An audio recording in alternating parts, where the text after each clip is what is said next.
Hello everyone, we are from Group in 3. Today, we are going to explain about PSAK 207 about cash flow statements that we have studied in class. Before we start, let us introduce ourselves. My name is Elicia Angelica with student ID 2024-5004 and my partner, Jennyfer Gunadi with student ID 2024-5002. Okay, so now let's go to the introduction. The main objective of PSAK 207 is to provide information about changes in cash and cash equivalent during a specific period. This information helps users of financial statement evaluate an entity ability to generate cash and cash equivalent and understand how cash is used in business activities. Under PSAK 207, cash flow are classified into three categories: operating activities, investing activities, and financing activities. This classification makes it easier for users to understand the sources and uses of cash within an organization. Regarding the scope, PSAK 207 requires all entities to prepare and present a statement of cash flow as an integral part of their financial statement. The statement shows how an entity obtains and uses cash to run its operation, pay its obligation, and distribute dividend to investors. The statement of cash flow provides several important benefits. First, it helps assess an entity liquidity and solvency. One, indicate its ability to meet short-term and long-term obligation. Second, it allows users to evaluate changes in the entity financial position and its ability to generate future cash flow. Third, it improves the comparability of financing statement between different entities. Finally, historical cash flow information can help predict the amount, timing, and certainty of future cash flow and assess the relationship between profitability and net cash flow.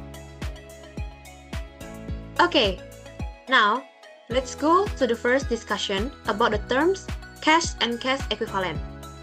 Cash itself is simple. It is the physical money we have in hand, petty cash, and our immediate accessible bank account like checking or saving accounts. But PSAK 207 also includes cash equivalent. These are short-term, highly liquid investment. In simple terms, they are investments that are so close to being cash that we treat them like a cash. To qualify under this standard, an investment must meet two strict criteria. First, it must mature within 3 months or less from the date the company acquired it. For instance, if it's a 6-month deposit, it usually do not qualify. And second, there must be an insignificant risk that its value will change. A perfect example of cash equivalence is a 1-month time deposit or highly secure short-term government bonds. It's safe and we can get the cash almost instantly. Now, let's go to the operating activities. Operating activities are the main activities that generate revenue for a company. Cash flows from operating activities are important because they show whether the company can generate enough cash from its normal business operation to repay loans, maintain its operation, pay dividends, and make new investment without relying on external financing. Example of cash inflow from operating activities include cash received from the sale of goods and services, royalties, fees, commission, and other operating income. Examples of cash outflow includes payment to supplier, payment to employee, income tax payment, unless the taxes can be specifically identified as investing or financing activities. In some cases, transaction may create gain or losses in the income statement, such as the sale of factory equipment, although the gain or loss is reported in profit or loss. The related cash flow is classified as an investing activities, not an operating activity. For companies that trade securities, cash receipt and payments from buying and selling those securities are classified as operating activities because they are part of the company's normal business operation. Similarly, for financial institution, cash advances and loans are generally classified as operating activities because they are directly related to the main revenue generating activities. Okay, now we are going to the investing activities. It is the expenditures aimed at acquiring productive capital assets or non-cash investments. Investing activities tells investors how the company is spending money to grow its future operations, or what it is selling to get quick cash. In simple way, investing activities focuses on long-term assets. We can look at this in two directions. First is the cash inflows. This is money coming into the company from selling those assets. For example, selling an old delivery truck, disposing, building, or receiving the principal amount back from a maturing long-term investment. And second is the cash outflows. This is money leaving the company to buy assets. For example, purchasing new factory machinery, buying land for expansion, or acquiring shares in another company. There is a crucial role here in PSAK 207.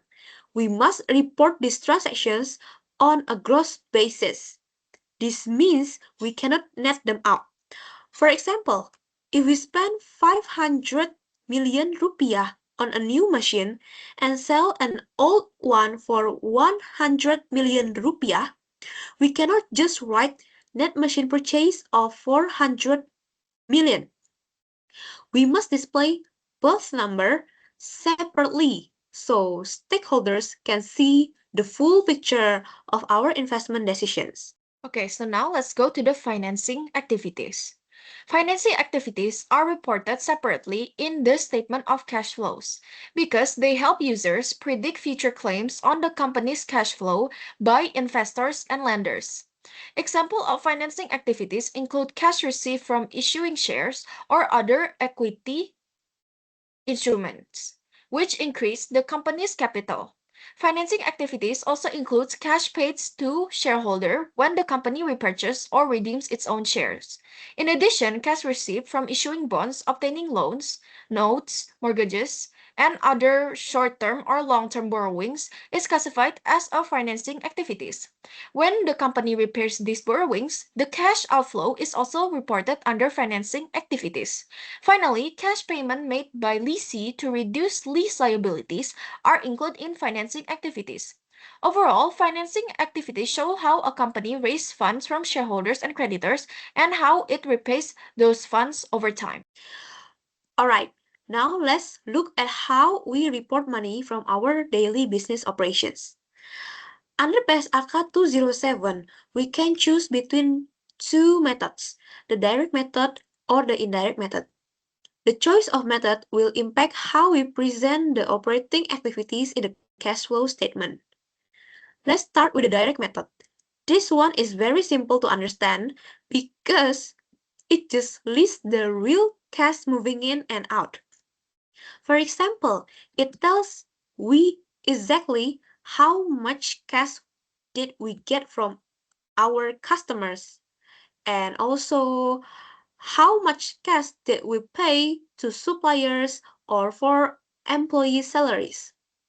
So PSAK 207 likes this method best because it is 100% transparent. Next is the indirect method. This one is a bit different. We do not look at the daily cash. Instead, we start with our net profit and then we adjust it. So it is more like reconciliation. We add back things that did not use real money, like depreciation. And we also look at changes in our inventory and bills. Here is an interesting fact. Even though the standard prefers the direct method, most companies in the real world use the indirect method. Why? Because it is much easier and faster for accountants to make. But no matter which method the company uses, the final cash number will be exactly the same. Okay, On this slide, I will explain the treatment of interest, dividend, and income taxes in Statement of Cash Flow under the PSAK 207. First, interest and dividend received or paid must be disclosed separately and classified consistently from one period to another. For financial institutions, these cash flows are generally classified as operating activities because they are part of their main business operation. For other entities, there is some flexibility in classification. Interest paid can be classified as either an operating activity or a financing activity. Interest and dividend received can be classified as operating activities because they affect profit or loss, or as investing activities because they represent return on investment. Dividends paid are usually classified as financing activities since they are a cost of obtaining financial resources, although they may be classified as operating activities to show the entity's ability to pay dividends from operating cash flow. Next, income tax cash flow must also be disclosed separately. They are generally classified as operating activities because it is often difficult to identify the specific transaction that generated the tax payment. However, if a tax payment can be directly linked to an investing or financing transaction, it should be classified according to that activity. When tax payment relate to more than one activity, the total amount of taxes must be disclosed. So now let's go to the required disclosure. Under PSAK 207, paragraph 44H, entities must provide several disclosures regarding supplier financing arrangement. First, the entity must disclose the terms and conditions of the arrangement. This includes information about any extended payment periods granted to the entity, as well as any guarantees or collateral provided as part of the agreement. Second, the entity must disclose information at the reporting date. This includes the carrying amount of liabilities that are part of the supplier financing arrangement. The entity must also disclose the portion of those liabilities for which suppliers have already received payment from the finance provider. In addition, the entity should provide a comparison of payment due dates between liabilities included in the supplier financing arrangement and normal trade payables. This helps users understand whether the arrangement significantly extends the entity payment terms and how it may affect liquidity risks. These disclosures improve transparency and allows users of financial statements to better assess the impact of supplier financing arrangement on the entity financial position and cash flow management. Okay, now we will talk about the transactions that actually have zero impact to the cash flow. In reality, companies sometimes engage in major investing or financing activities that do not use actual cash.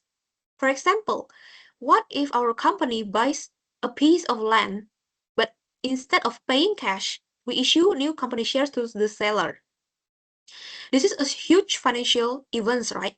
But because no cash transferred, PSAK 207 says we must completely exclude it from the main cash flow statements table. Because putting it there would distort our actual cash liquidity. However, because this event is important to understand the company structure, the standard requires us to disclose and explain them clearly in the notes to the financial statement. This ensures full transparency without messing up our actual cash calculation. And next is the foreign currency translation. Many companies in Indonesia do business globally. Maybe they buy raw material in US dollars or sell products to overseas clients. So, how do we translate these transactions into our cash flow statement? PSAK 207 states that we must record a foreign currency cash flow using the exchange rate on the exact day the cash flow occurred. Using a single arbitrary exchange rate for the whole year is not allowed. I also want to highlight a very common point of confusion: the unrealized foreign exchange gains or losses. Imagine we hold 10,000 US dollars in our bank account. If the exact rate goes up, our money is technically worth more rupiah on paper. But did we actually receive new cash? No. Because of this, PSAK 207 states that this change is not an actual cash flow. To fix this, we will present this exchange rate effect separately at the very bottom of the statement. This helps us bridge and reconcile the difference between our starting cash balance and our final cash balance. Okay, next, I will explain supplier financing arrangement under PSAK 207. The purpose of this disclosure is to provide information that helps users of financial statement understand how supplier financing arrangement affect an entity liabilities, cash flow, and liquidity risks. A supplier financing arrangement involves a finance provider that pays suppliers on behalf of the entity. Instead of paying the supplier directly, the entity later repays the finance provider according to the agreed terms. As a result, the agreement can provide extended payment terms for the entity, giving it more time to settle its obligation. At the same time, supplier may receive payment earlier than they normally would, which can improve their cash flow. Common examples of supplier financing arrangement include supply chain finance, trade payable finance, and reverse factoring. Finally, to finish our presentation, we want to leave you with this thought. The cash flow statement under PSAK 207 is not just a nice addition to the financial report. It is the heart of company transparency. It gives us the real picture of our liquidity health. So, thank you for your attention. Have a great day and see you on top.